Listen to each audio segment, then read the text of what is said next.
오늘 소개해드릴 내용은 1633년 전에 사라질 뻔했지만 끈질기게 살아남아 최근 다시 전성기를 누리고 있는 금기의 가르침에 대한 이야기입니다. 이 가르침의 창시자는 20권이 넘는 저서를 남겼지만 현재 그 어떤 원본도 남아있지 않습니다. 한때 고대 그리스의 중심 가르침이기도 했었고 로마의 황제도 노예도 신분에 상관없이 이 가르침에 심취했었습니다. 하지만 기원 후 4세기경 로마 제국에서 기독교 이외의 모든 것들을 이교행위로 취급하면서 역사 속에서 사라질 뻔했습니다.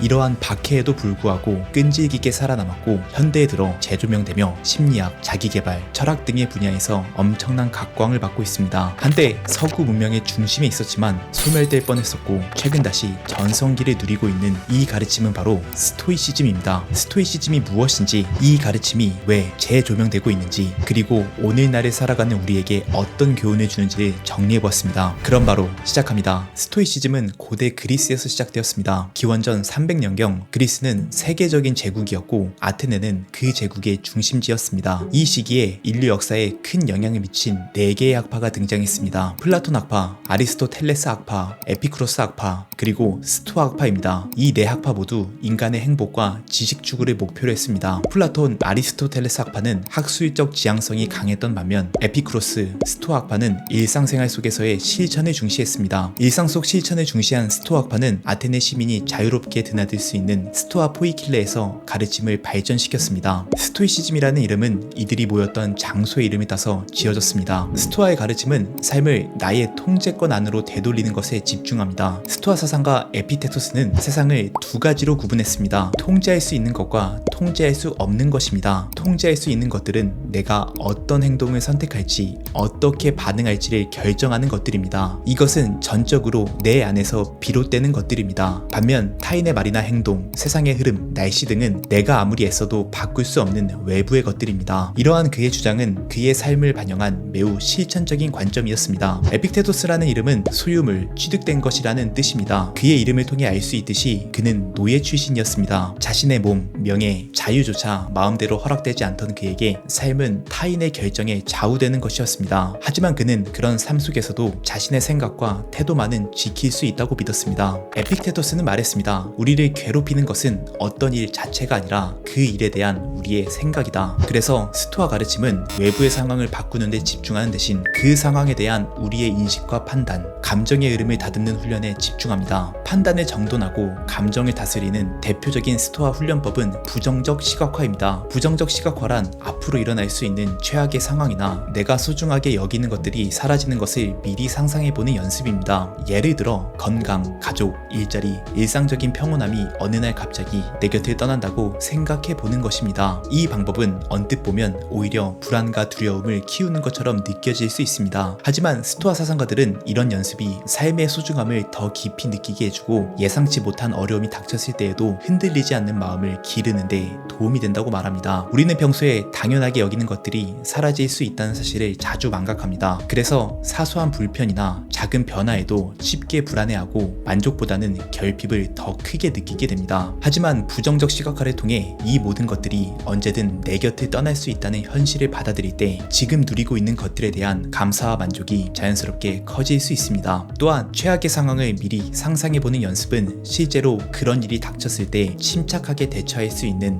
내면의 힘을 길러줍니다. 로마의 연설가, 정치가이자 스토아 사상가였던 세네카는 부정적 시각화에 대해 이렇게 말했습니다. 다가올 모든 것을 실제로 일어날 일처럼 예견함으로써 현자는 운명의 거센 힘을 약화할 수 있다. 부정적 시각화가 미래의 불확실성에 대해 마음의 준비를 하는 훈련이라면 일상에서 갑자기 치밀어 오르는 분노, 불안, 실망 같은 감정들은 어떻게 다뤄야 할까요? 이 질문에 답하기 위해서는 뇌가 감정에 어떻게 반응하는지를 이해해야 합니다. 갑작스러운 감정이 올라올 때 뇌에서 가장 먼저 반응하는 곳 중 하나가 편도체입니다. 편도체는 생존과 직결된 위험 신호를 신속하게 포착해 몸 전체에 경고를 보내는 역할을 합니다. 감각기관을 통해 들어온 정보가 편도체로 전달되면 뇌는 스트레스 호르몬을 분비하고 심박수 증가, 근육 긴장 등 신체 반응이 일어납니다. 이는 야생에서 생존을 위해 꼭 필요했던 본능적인 메커니즘입니다. 하지만 하지만 현대사회에서 우리가 마주하는 위협은 맹수나 자연재해가 아니라 인간관계 속 갈등, 사회적 압박, 업무 스트레스 등 훨씬 복잡하고 미묘한 것들입니다. 그럼에도 불구하고 편도체는 여전히 빠르고 강렬하게 반응합니다. 이 때문에 감정이 치밀 때에는 이성적 판단을 담당하는 뇌 영역들의 조절력이 약화되어 충동적이거나 감정적으로 반응할 가능성이 높아집니다. 결국 감정이 격해지는 순간에는 뇌의 본능적인 시스템이 주도권을 잡고 이성적 사고와 평정심은 뒷전으로 밀려나게 됩니다. 그래서 우리는 때로 사소한 일에도 과하게 반응하거나 나중에 후회할 말을 내뱉는 실수를 하기도 합니다. 이런 뇌의 작동 방식은 자연스러운 일이지만 오늘날을 살아가는 우리에게는 더 섬세하고 성숙한 대처가 필요합니다. 바로 이 지점에서 스토아 가르침이 빛을 발합니다. 스토아 사상가들은 감정에 휘둘리지 않고 평정심을 유지하기 위해 스스로에게 3가지 질문을 던질 것을 권합니다. 그 첫 번째 질문은 감정의 방아쇠가 내 통제 범위 안에 있는가 입니다. 이 질문은 감정의 원인을 분리해 바라보는 성찰의 출발점이 됩니다. 우리는 흔히 외부 자극이 감정을 유발한다고 생각하지만 실제로 감정을 만들어내는 것은 그 자극에 대한 우리의 해석과 반응입니다. 따라서 감정을 유발한 요인이 내 통제 안에 있는지를 스스로에게 묻는 것이 매우 중요합니다. 이 사실을 인식하게 되면 우리는 외부 자극과 그에 대한 나의 감정적 반응을 구분할 수 있게 됩니다. 예를 들어 길에서 아는 사람이 인사하지 않고 지나갔다고 생각해 봅시다. 대부분은 무시당했다거나 혹시 나를 싫어하나 라는 생각에 불쾌감을 느낄 수 있습니다. 하지만 벌어진 상황만 놓고 보면 그 사람이 인사하지 않았다입니다. 여기에 추가적인 해석을 덧붙이지 않고 있는 그대로 받아들이는 태도는 외부 자극에 휘둘리지 않고 평정심을 유지하는 데 큰 도움이 됩니다. 두 번째 질문은 1년이 지나도 그 일이 여전히 나에게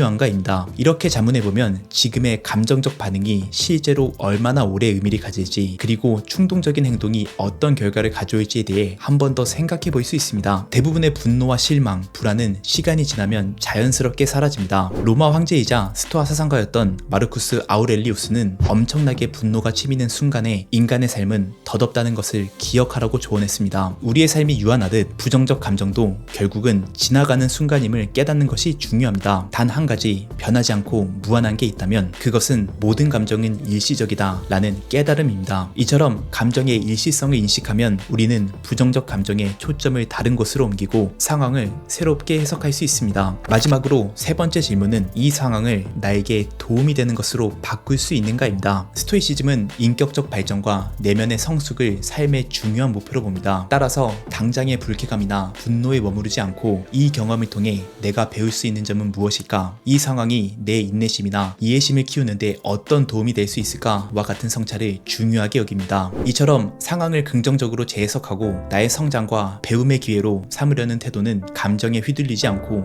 내면의 힘을 키우는데 큰 도움이 됩니다. 스토이시즘의 여러 가르침을 따라가다 보면 그 모든 지혜가 결국 한 가지 근본적인 진실에 닿는다는 사실을 알게 됩니다. 외부의 일은 나의 것이 아니고 오직 자신의 의지와 판단만이 나의 것이다 라는 진실입니다. 이 단순하면서도 숭고한 명제는 스토아 가르침을 따르는 이들이 수많은 고난 속에서도 흔들리지 않았던 이유이자 오늘날 우리에게도 여전히 유효한 삶의 가르침입니다. 세상의 흐름과 타인의 평가, 예기치 못한 운명의 굴곡은 결코 우리의 소유가 아닙니다. 우리가 진정으로 다스릴 수 있는 것은 오직 우리 자신의 마음 그리고 그 마음이 내리는 선택과 해석뿐입니다. 어쩌면 수많은 불확실성과 예측 불가능성이 일상이 된 지금 이 가르침은 더욱 빛나고 있는지도 모릅니다. 오늘 영상은 타인에게 기대하지 않는 삶을 위한 안내서를 참고해서 만들었습니다. 이번 영상에서는 2장 9장에 집중해서 내용을 풀어봤지만 다루지 못한 다른 좋은 내용들도 많습니다. 보다 자세한 내용을 알고 싶다면 책을 읽어보시길 권해드립니다. 끝으로 책에서 인상 깊게 본 구절을 소개해드리며 마무리하겠습니다. 끝까지 시청해주셔서 감사드립니다.